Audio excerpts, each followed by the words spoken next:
O reino de Deus não tem fronteiras. Eu queria convidar você a ler um texto inicial, porque nós vamos ler vários nesta noite, mas inicialmente em Apocalipse, capítulo 7, versículo 9 a 17. Lembrando que o Apocalipse é um texto de conteúdo simbólico muito forte, é um texto de muitas alegorias, de muitas metáforas e de muitos símbolos. Obviamente o texto do Apocalipse não é literal, porque se você for olhar o Apocalipse literalmente, não vai fazer o menor sentido. Vamos ler então Apocalipse capítulo 7, versículo 9 a 17, você pode ler na sua Bíblia, seja ela física ou virtual, e também pode acompanhar a leitura na projeção. Diz assim o texto: Depois disso olhei, e diante de mim estava uma grande multidão que ninguém podia contar, de todas as nações, tribos, povos, línguas, em pé diante do trono e do Cordeiro, com vestes brancas e segurando palmas e clamando em alta voz: A salvação pertence ao nosso Deus que se assenta no trono e ao Cordeiro. Todos os anjos estavam em pé ao redor do trono, dos anciãos e dos 4 seres viventes. Eles se prostraram com o rosto em terra diante do trono e adoraram a Deus, dizendo: Amém. Louvor e glória, sabedoria, ação de graças, honra, poder e força sejam ao nosso Deus para todo sempre. Amém. Então um dos anciãos me perguntou: Quem são estes que estão vestidos de branco e de onde vieram? Respondi: Senhor, tu sabes. E ele disse: Estes são os que vieram da grande tribulação e lavaram as suas vestes e as alvejaram no sangue do Cordeiro. Por isso eles estão diante do trono de Deus e o servem dia e noite no seu santuário. E aquele que está sentado no trono estenderá sobre eles o seu tabernáculo. Nunca mais terão fome, nunca mais terão sede, não os afligirá o sol nem qualquer calor abrasador, pois o Cordeiro que está no centro do trono será o seu pastor. Ele os guiará às fontes de água viva, e Deus enxugará dos seus olhos toda lágrima. Amém. Vamos orar mais uma vez. Senhor, mais uma vez eu peço a Tua graça infinita, Teu Espírito em nós, na minha vida e na vida de todos aqui, para que com a Tua unção nós possamos compreender a Tua palavra e, mais do que isso, vivê-la. Amém. Queria pedir a gentileza de algum diácono, alguém, desligar esse ventilador aqui, por gentileza, se alguém puder. Tá? Obrigado. Queridos irmãos e irmãs, eu acho mesmo, acredito, que nós chegamos a um momento crucial em que somos chamados a viver o que pregamos e o que dizemos acreditar, o que dizemos que acreditamos. No nível pessoal, todo mundo é chamado a viver o que prega e o que acredita em algum momento da vida. Seja um momento de dor, de perda, seja uma queda, seja uma necessidade de perdoar ou de ser perdoado. Todos nós temos um chamado a viver aquilo que acreditamos em algum momento da vida no nível pessoal, no campo pessoal. Mas neste momento histórico, quando eu digo histórico, nesse momento da história que estamos vivendo, nós estamos sendo chamados a isso como comunidade, como cidade, como povo, como país e como cristãos que dizemos ser. Até pouco tempo atrás, todos nós ficávamos chocados com algumas reações hostis que refugiados sírios estavam tendo na Europa, por exemplo. Vendo pela televisão a hostilidade com que alguns eram recebidos, muitos sendo mortos na travessia, em naufrágios, logo nós sentimos uma empatia por aqueles refugiados e ficávamos nos perguntando por que, meu Deus, tanta hostilidade, e por que as autoridades daqueles países não fazem alguma coisa para acolher dignamente estes refugiados. Afinal de contas, eles não têm culpa do que está acontecendo. Pois bem, parece que a empatia é mais fácil de acontecer quando é muito longe de nós o que está acontecendo. Só que agora chegou a nossa vez. Nós não precisamos mais ver o jornal na TV para percebermos a realidade dura de milhares de pessoas que estão saindo da sua terra, para usar um palavreado bíblico antigo, saindo da sua terra e da sua parentela, ou seja, saindo da sua terra, da sua família, dos seus amigos, do seu contexto, das suas raízes, para tentarem conseguir o mínimo de sobrevivência aqui no nosso estado e na nossa cidade. Não precisa olhar para a TV, basta você sair pelas ruas de Boa Vista, em qualquer lugar, seja no centro, seja na periferia, em toda a parte, o que se vê é uma realidade dura se apresentando nos semáforos, nas portas das farmácias, dos supermercados, dos restaurantes, na rodoviária, em toda a parte. É uma realidade dolorosa, e só tendo muita insensibilidade para não se tocar com o que se vê. Semana passada eu estava voltando de uma feijoada, farta feijoada, um sábado, e aí quando eu parei no semáforo ali da Santos Dumont com a Villeroy, parei e olhei para o lado num daqueles arbustos, aquelas árvores baixas que tem no canteiro central, na sombra ali, um homem com aquelas placas na mão, de preciso de trabalho, preciso de comprar comida, então preciso de trabalho, e sentado no chão, ao pé desse homem, desse jovem senhor, um menino de uns 3 ou 4 anos no máximo. Ele estava sentado naquela sombra, com um marmitex entre as pernas, que tinha, pelo que eu vi, apenas arroz, e o menino comia vorazmente aquele arroz. De vez em quando, o homem se abaixava, se agachava, dava uma colherada, pegava uma colherada de arroz, jogava na boca, e mastigando ainda se levantava de novo e segurava a placa. Aí eu fico, claro que eu voltei péssimo para casa, e fico pensando que não há ideologia política que justifique tamanho horror. Tamanho horror. Não tem direita, não tem esquerda, não tem capitalismo, não tem socialismo, não tem bolivarianismo, nada, liberalismo econômico, nada que justifique tamanho horror. E aí a gente fica com um sentimento de impotência, porque o pouco que a gente faz, parece que não faz a menor diferença. Faz naquele momento para aquela pessoa, mas no contexto, estruturalmente, não faz não faz pouquíssima diferença.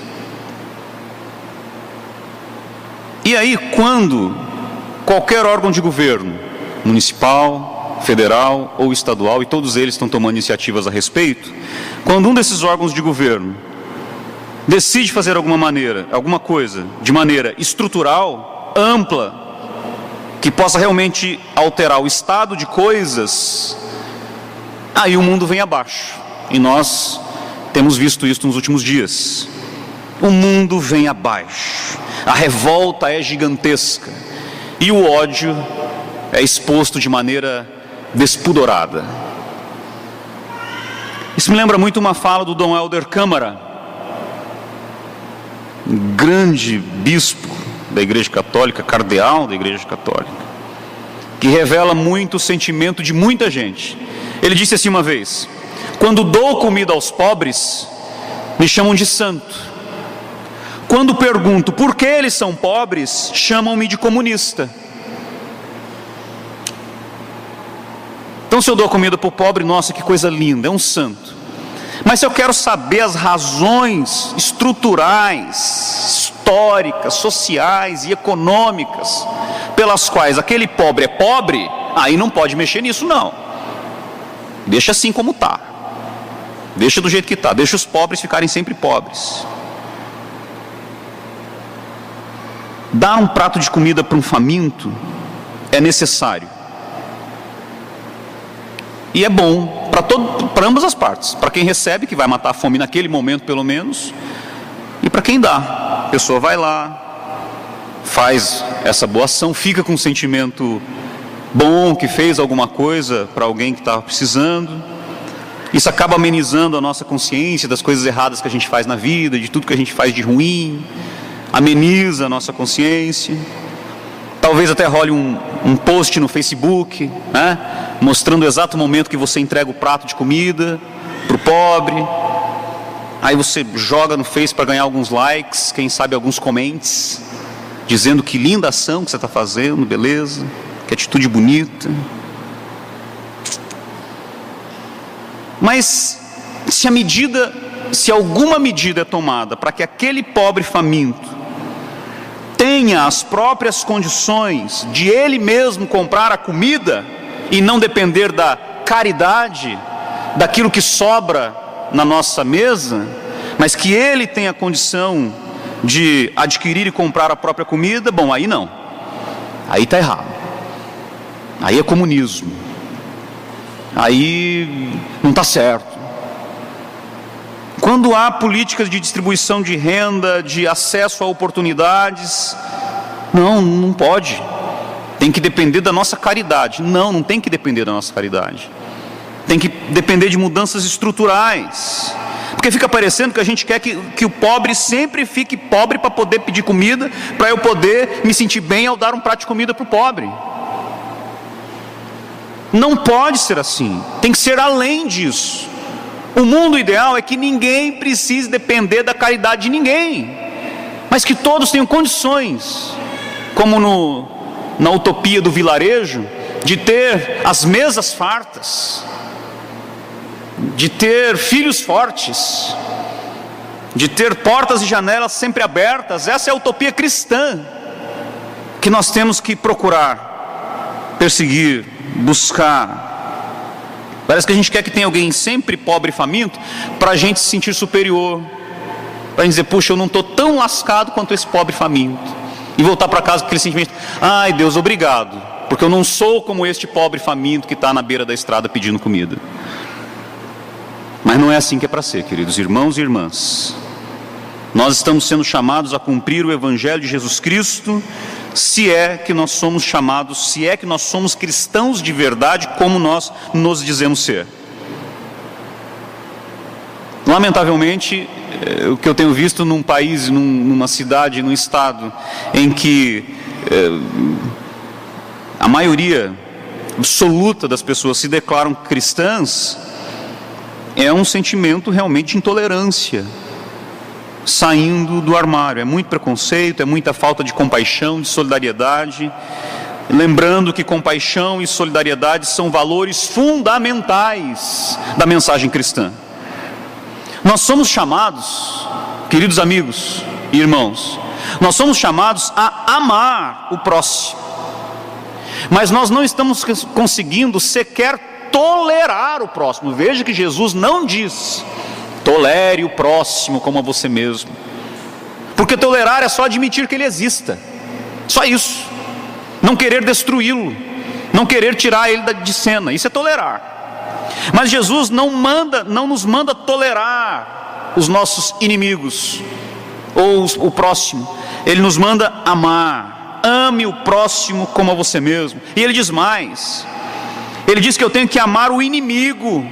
Nós somos chamados por Jesus a amar o inimigo, mas nós não estamos conseguindo sequer tolerar o vizinho venezuelano, porque os venezuelanos são nossos vizinhos. Se nós não conseguimos sequer tolerar o nosso vizinho, como é que nós vamos amar o inimigo? Se nós não toleramos o vizinho que não é nosso inimigo, como é que nós vamos amar o inimigo? se nós não toleramos, o vizinho sequer, a mensagem de Cristo está sendo negada, a nossa fé está sendo abandonada, ou seja, está acontecendo a apostasia da fé, e estamos negando a Cristo quando agimos assim. Ou seja, estamos nos tornando anticristos, como diz o apóstolo João em sua carta. Agora, nós precisamos avaliar, refletir na extensão dessa lei, porque o cristianismo não é uma religião de leis. Jesus falou, não tem lei. Perguntaram, o que eu preciso fazer? Quais são as leis? Ele diz, toda a lei e os profetas se resumem em duas coisas, em duas leis: ame a Deus sobre todas as coisas e ao próximo como a você mesmo. Mas na verdade se resume a uma só: amar ao próximo como a si mesmo. Porque lá na frente ele vai dizer, quem não ama o próximo a quem vê, também não ama a Deus a quem não vê.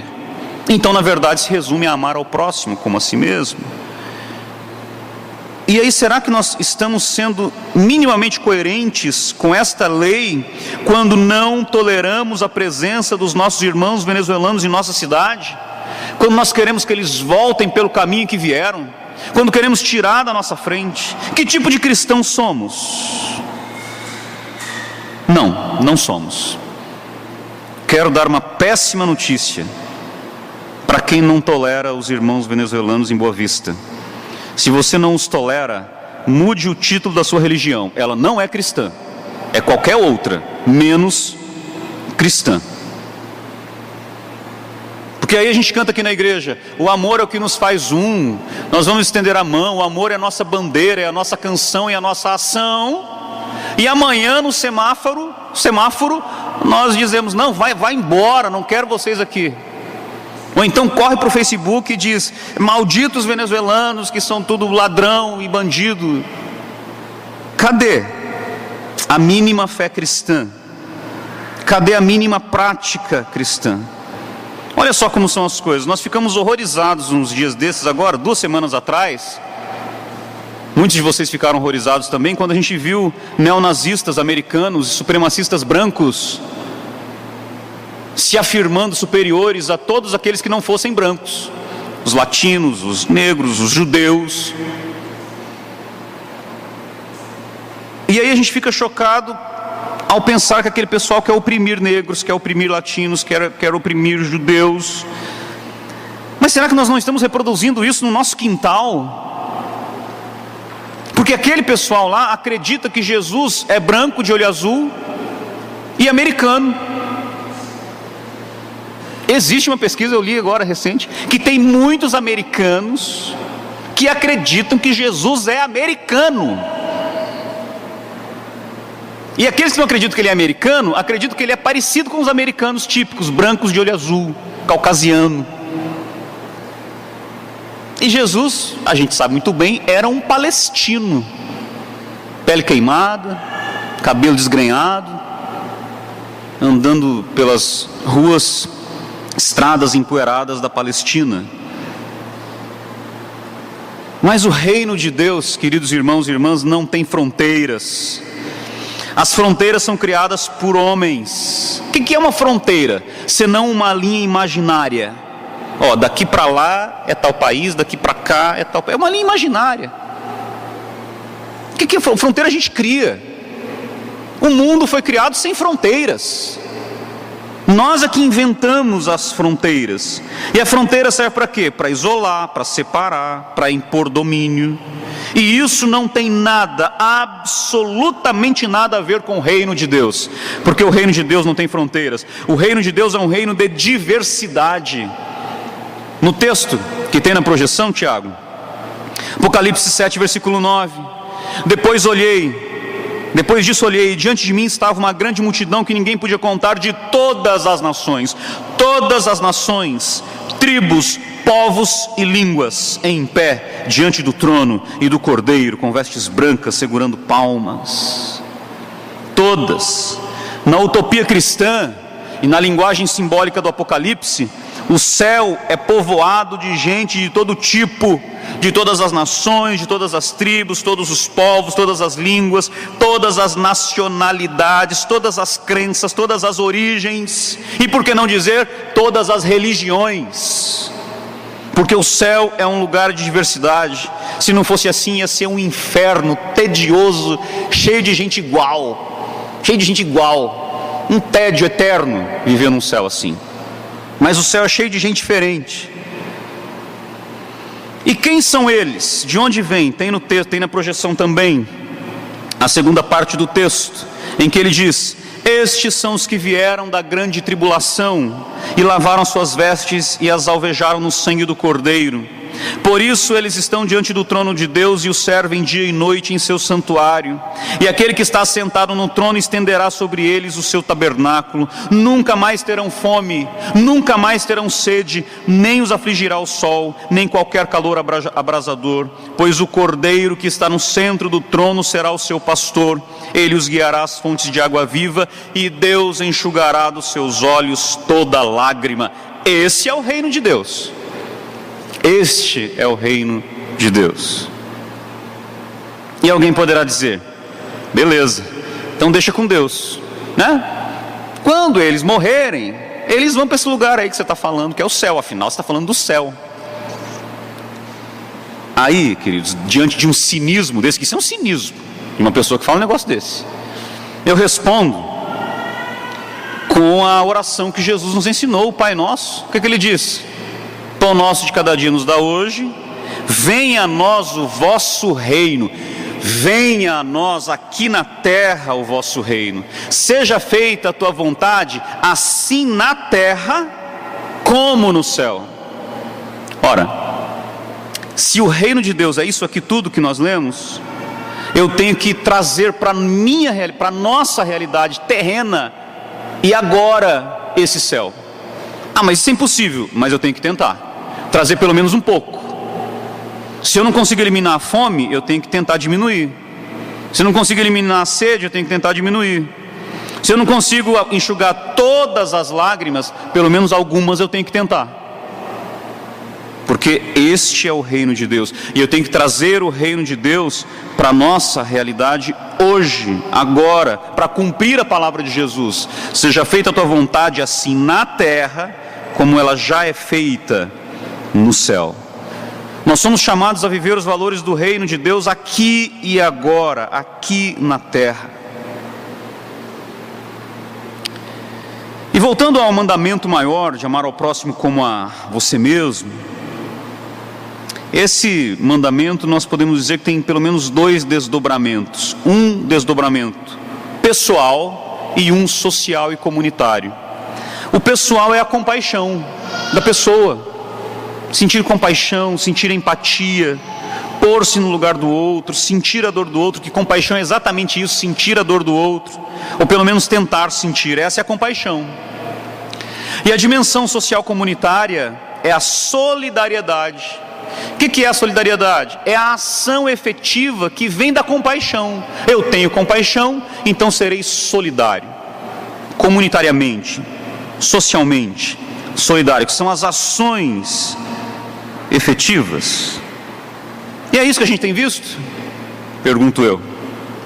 Temos visto isto sim, também. A gente tem visto tanta coisa feia também. Por isso que não me admira que tenham assassinado Jesus. Jesus foi assassinado depois de um julgamento injusto, porque a mensagem de Jesus era totalmente subversiva. Ele subverte o estado de coisas que perpetua a opressão, o machismo, o racismo, a exploração, a xenofobia. Jesus subverte isso. Jesus chegava no templo para aqueles religiosos de carteirinha e dizia que as prostitutas e os ladrões entrarão primeiro no reino de Deus, na frente desses religiosos de carteirinha. Jesus que dizia isso. Era uma mensagem tão incômoda que teve que ser calada. Não, está incomodando demais essa mensagem, vamos calar esse cara, vamos matá-lo. E mataram. Depois de um julgamento de fachada, injusto, de um linchamento moral, fizeram um linchamento moral de Jesus, chamando-o de bandido, de criminoso e de herege blasfemo.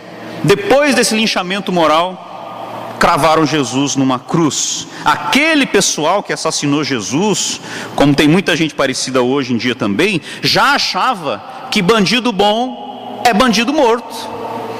Jesus é bandido? Vamos matar, porque bandido bom é bandido morto. E assim fizeram. Eu acho que hoje fariam rigorosamente o mesmo. Porque ele chegaria hoje e diria que as mulheres que são submetidas à prostituição e os ladrões entrarão no céu antes do cidadão de bem, cumpridor dos seus deveres e pagador de impostos. E o cidadão de bem, cumpridor dos seus deveres e pagador de impostos não ia admitir uma coisa dessas.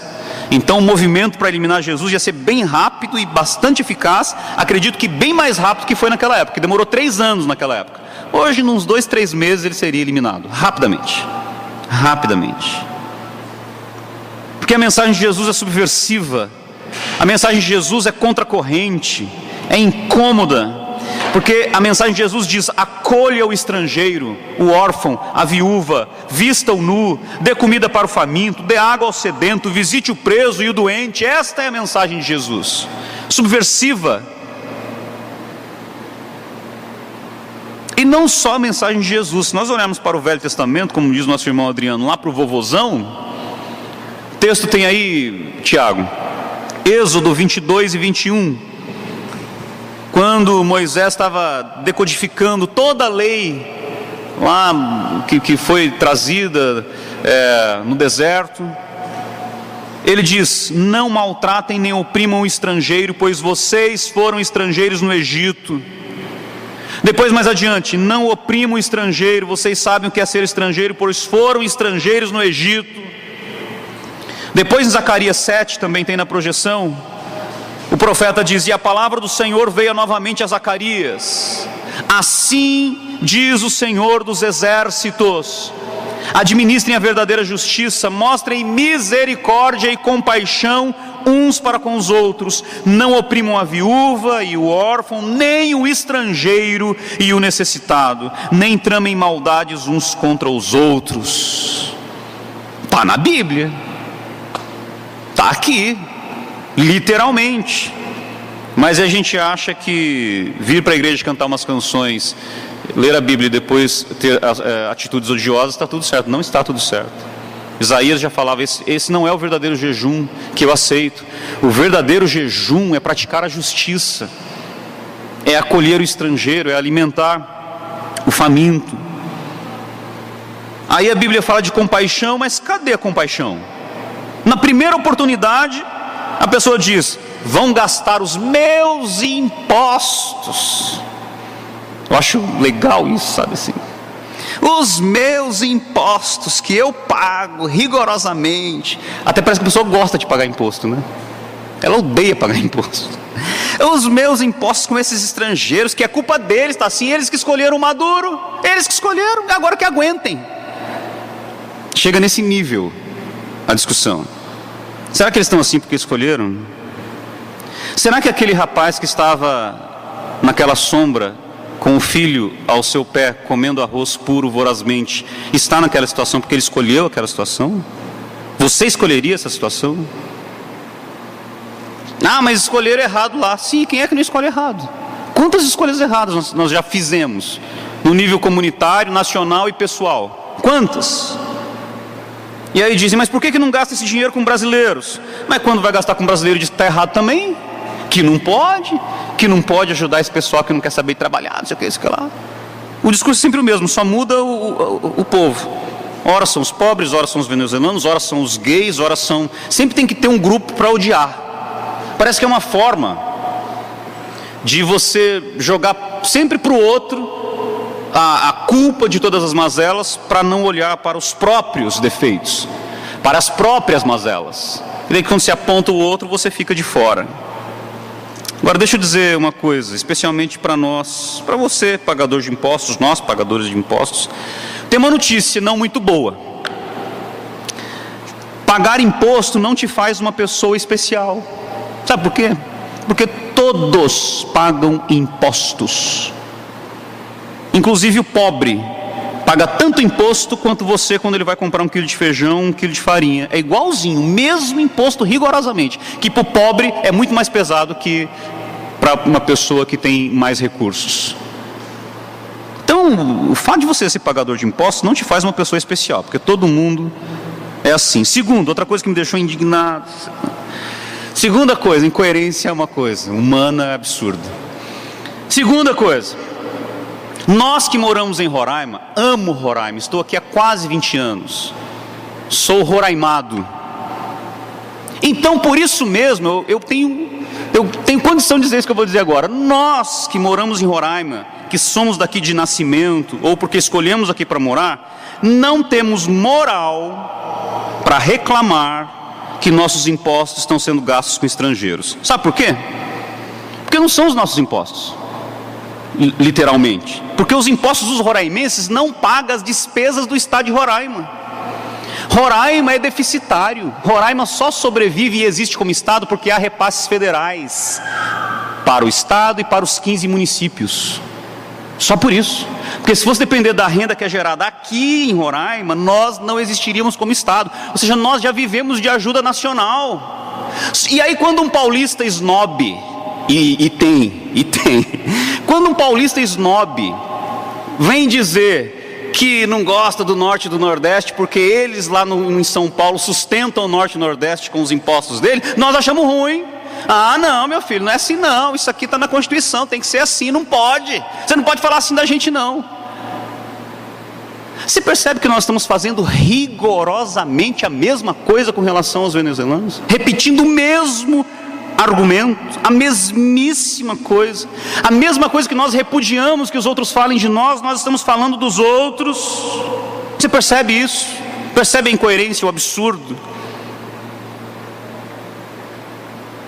Aí quando alguém viaja para o exterior e não é bem tratado, ou tem dificuldade para entrar em algum país, dizer é um absurdo tratarem os brasileiros assim, onde já se viu, não, ficar criando dificuldade para eu entrar, não quer deixar eu entrar, Nós estamos fazendo a mesma coisa, repetindo de novo aquilo que nós não gostamos que façam conosco. E aí sabe, irmãos, às vezes nós criticamos o opressor, preste bem atenção no que eu vou dizer. Às vezes nós criticamos o opressor não porque queremos o fim da opressão, mas porque nós gostaríamos de estar no lugar do opressor. Vou repetir, isso é uma coisa de todos nós, é um traço humano. Às vezes nós criticamos o opressor não porque queremos que a opressão acabe, mas porque nós gostaríamos de estar no lugar do opressor. E daí na primeira chance, na primeira oportunidade que eu tenho de estar numa situação aparentemente superior, aí gostosamente a gente assume o lugar do opressor. É isso. Nós repetimos aquilo que nós não queremos que façam conosco. Aí a cereja do bolo nos argumentos. Ah, mas maltratavam muito a gente lá em Margarita. Ah, aquelas alcabalas eram uma humilhação. Ah, entravam nas lojas, ninguém nem ia aí pra gente, um desdém com a gente, parecia que nem queria o nosso dinheiro. Parecia que tá fazendo um favor, vendendo as coisas pra gente e tal. Parece que a gente tá fazendo um favor querendo comprar. Aí o que a gente faz agora? A gente faz o que aprendeu com a Bíblia, né? Pagar o mal com o mal. É assim que a gente aprende na Bíblia? Pagar o mal com o mal. Digamos que isso seja verdade, porque tem gente que tem experiências muito boas com a Venezuela e outras experiências ruins, como em qualquer lugar do mundo. Agora, se eu fui maltratado lá, então eu tenho que pagar o mal com o mal. Eu tenho que generalizar, todo venezuelano é ruim, então eu tenho que devolver na mesma moeda. Mas não, o texto que tem na projeção, Tiago, diz assim: não retribuam a ninguém mal por mal, procurem fazer o que é correto aos olhos de todos. Romanos 12, versículo 17. Aí Romanos 12 e 20 diz assim: ao contrário, se o seu inimigo tiver fome, dele de comer, se tiver sede, dele de beber, Fazendo isso, você amontoará brasas vivas sobre a cabeça dele.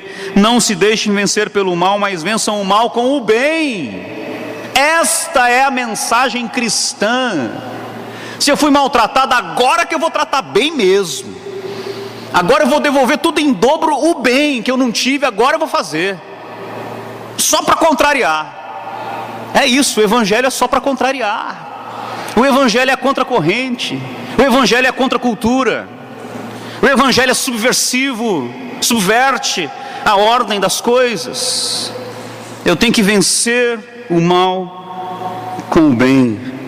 Guga Chakra, comentarista de política internacional, escreveu um texto essa semana fantástico. É um rapaz que é descendente de sírios libaneses e é especialista em Oriente Médio. E escreveu um texto fantástico. Ele disse, olha, que ele ouve, ele sabe, né, que a gente vê um sírio refugiado, o que a gente pensa? Você vê um refugiado árabe, né, típico, se for com roupas árabes, então, você fica assim, meu Deus, é um terrorista, vai explodir a qualquer momento. É ou não é? Quem que nunca viu uma pessoa vestida com trajes islâmicos e falou assim, meu Deus, é um terrorista, agora vai. E aí ele diz assim, o sírio chega no Brasil, é um terrorista. Ou nos Estados Unidos, enfim. E aí ele faz o seguinte exercício.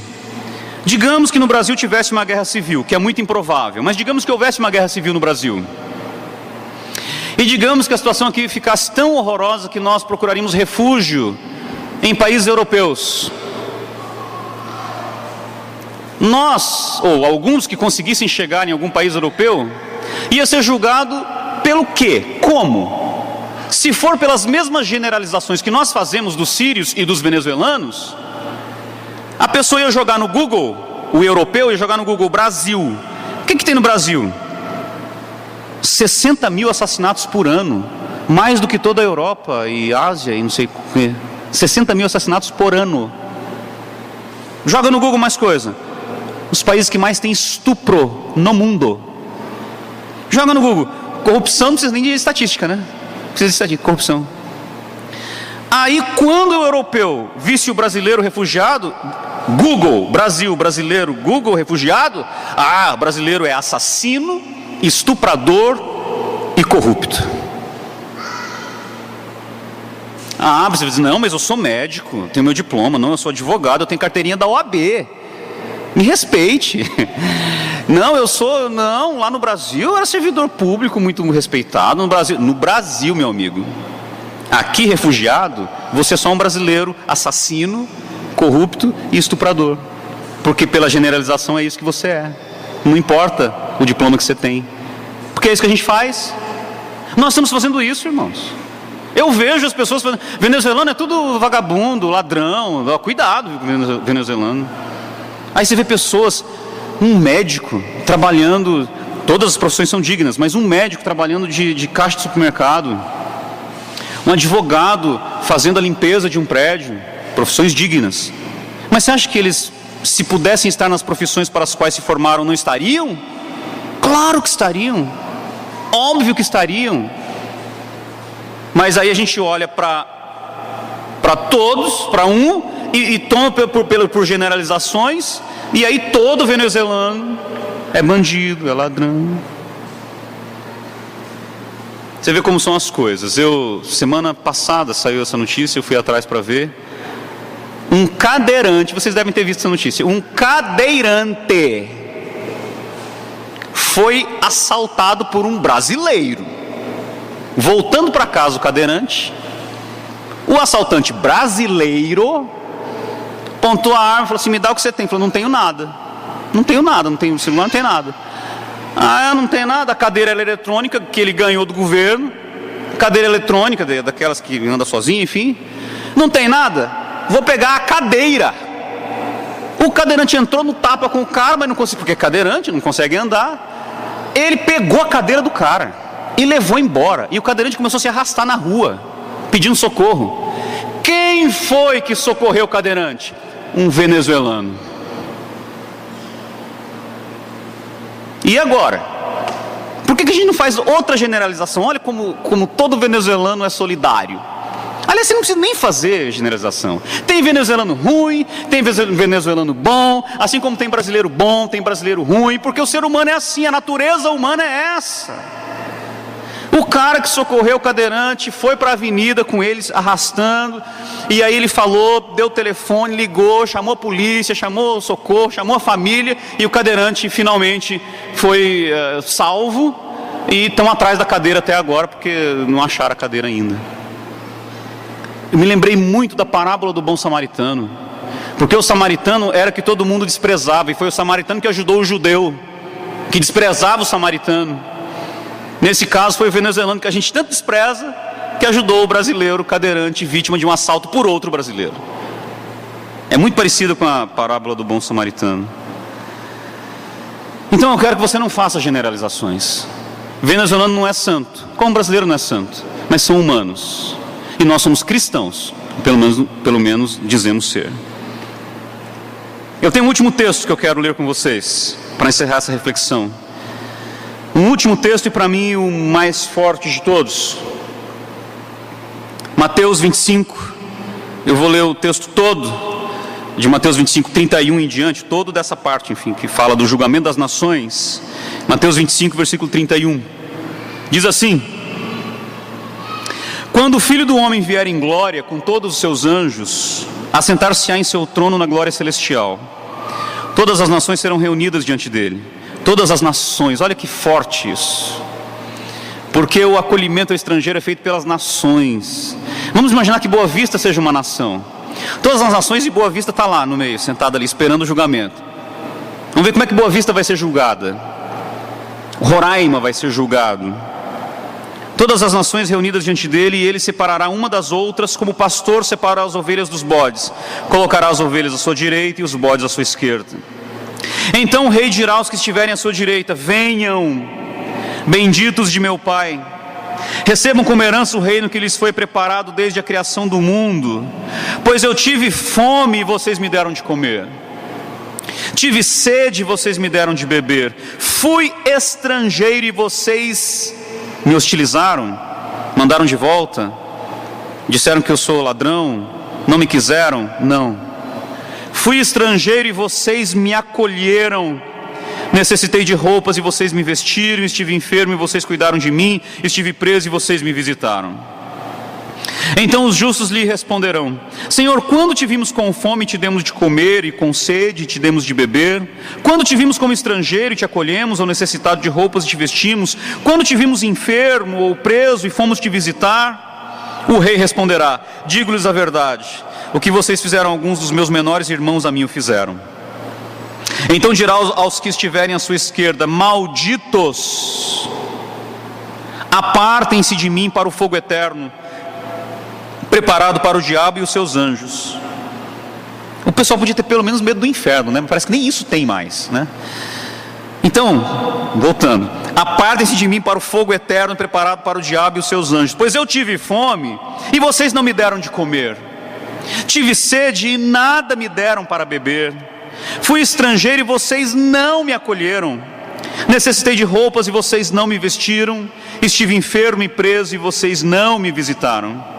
Eles responderão: Senhor, quando te vimos com fome ou com sede, ou estrangeiro, ou necessitado de roupas, ou enfermo, ou preso, e não te ajudamos? Ele responderá: digo-lhes a verdade, o que vocês deixaram de fazer a alguns destes mais pequeninos, também a mim deixaram de fazê-lo. E estes irão para o castigo eterno, mas os justos para a vida eterna. No julgamento das nações, Boa Vista vai estar de que lado? O Senhor vai dizer para Boa Vista: fui estrangeiro e vocês me acolheram. Vai dizer para Roraima: fui estrangeiro e vocês me acolheram. Vai dizer para o Brasil: olha, eu fui estrangeiro, mas vocês me receberam bem. Ou vai dizer: malditos, apartem-se para o fogo do inferno, preparado para o diabo e os seus anjos, porque eu fui estrangeiro e vocês não me acolheram. A nossa responsabilidade social e comunitária é fazer com que o rei naquele dia diga a nós todos: vocês eram de Boa Vista, de Roraima? Que bom, porque eu fui estrangeiro e vocês me acolheram. Venham, recebam o reino que está preparado para vocês desde a fundação do mundo. É a nossa responsabilidade fazer com que isso seja realidade. E eu sei que tudo que vocês ouviram aqui, vocês não mereciam ouvir, porque eu conheço o meu eleitorado aqui. Mas talvez para você conseguir, pelo menos, argumentar com alguém que você conhece e que esteja com o coração cheio de ódio e intolerância, para que naquele dia nós possamos abraçar o Rei Jesus e nos alegrarmos com aquele a quem demos de comer, de beber, acolhemos e visitamos. Quantos podem dizer amém? Que seja assim na nossa vida, na nossa cidade, no nosso estado.